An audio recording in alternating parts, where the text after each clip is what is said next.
Baik, selamat datang di channel saya. Perkenalkan, nama saya Gerald Simanupang dengan NIM C0D024056. Pada kesempatan kali ini saya akan membahas PPh pasal 25.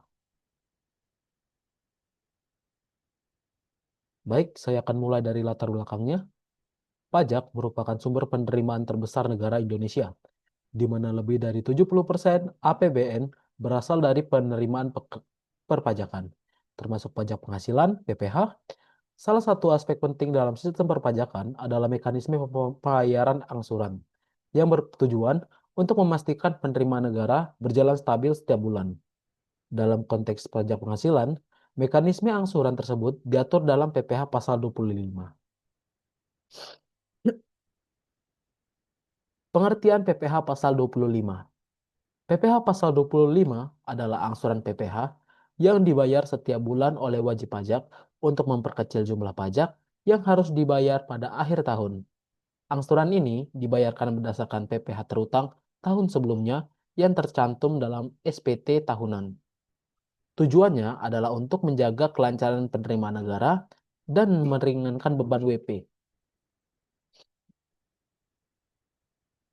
Jadi, PPh pasal 25 ini dia berlaku bagi yang pertama ada wajib pajak orang pribadi, yang kedua ada wajib pajak badan, dan yang ketiga ada wajib pajak yang menjalankan usaha dan pekerjaan bebas.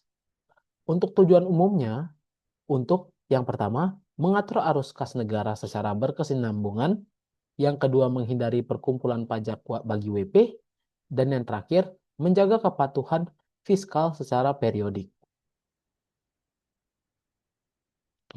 Dasar pengenaan PPh pasal 25. Untuk dasar pengenaannya sendiri, dia diambil dari yang pertama, ada PPh terutang tahun sebelumnya berdasarkan SPT tahunan.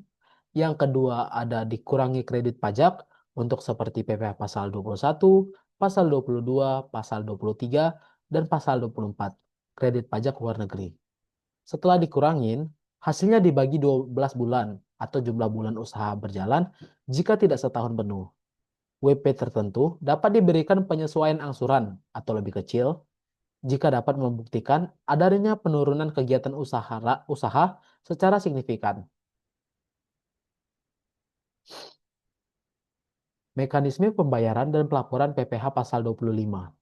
Untuk pembayarannya sendiri, itu dilakukan secara elektronik melalui e-billing. Batas waktu pembayarannya sampai tanggal 15 bulan berikutnya. Untuk kode akun pajaknya atau KAP-nya sama dengan 411125.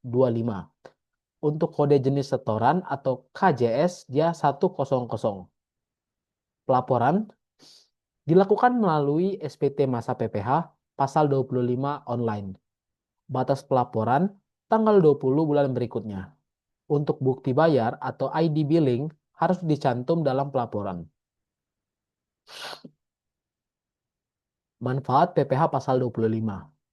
Untuk wajib pajak, manfaatnya yang pertama membantu mengatur cash flow, yang kedua meringankan beban pajak akhir tahun, dan yang ketiga memberikan kepastian kewajiban pajak rutin. Untuk negara, yang pertama menjamin penerimaan pajak secara stabil, mempermudah pemantauan kepatuhan pajak, dan yang ketiga mengurangi risiko keterlambatan pembayaran pajak.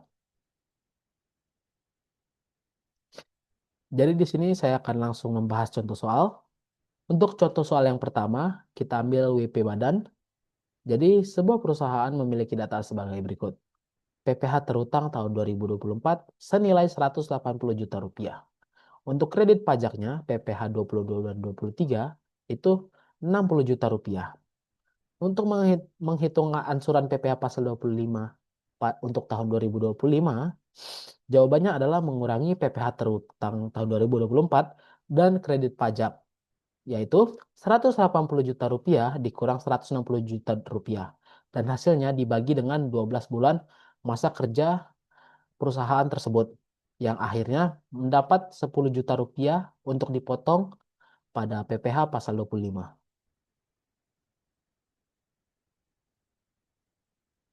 Untuk soal yang kedua, WP orang pribadi, PPh terutang adalah 30 juta rupiah, kredit pajak PPh 21 adalah 18 juta rupiah.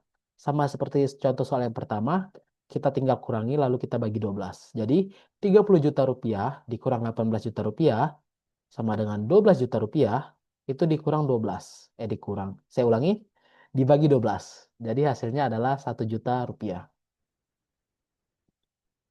Untuk contoh soal nomor 3, pengurangan angsuran. WP mengalami penurunan penghasilan 50%. Angsuran awalnya adalah 8 juta rupiah per bulan. Setelah mengajukan permohonan dan disetujui, angsuran dihitung ulang menjadi 4 juta rupiah per bulan. Untuk jawabannya, dalam hal ini, WP membayar sesuai jumlah baru, yaitu 40 juta rupiah per bulan. Contoh soal 4, usaha baru berjalan 6 bulan. WP Badan mulai usaha bulan Juli, dan pada SPT tahunan PPT terutang sebesar 24 juta rupiah. Kredit pajaknya adalah 6 juta rupiah. Jumlah bulan usaha tahunan tersebut adalah 6 bulan. Jadi langsung saja seperti penjelasan yang tadi, untuk yang tidak mencapai 1 tahun, dia mengambil apa tuh waktu usahanya. Itu 6 bulan ya. Jadi 24 juta rupiah itu dikurang 6 juta rupiah, hasilnya 18 juta rupiah, baru dibagi 6. Dan hasilnya 3 juta rupiah untuk setoran PPh pasal 25. Baik, jadi kesimpulan yang dapat saya sampaikan pada video kali ini, PPh pasal 25 merupakan mekanisme pembayaran angsuran pajak bulanan yang sangat penting bagi WP dan negara. Dasar pengenaan angsuran dihitung dari PPh terutang tahun sebelumnya, dikurangi kredit pajak, lalu dibagi 12 bulan.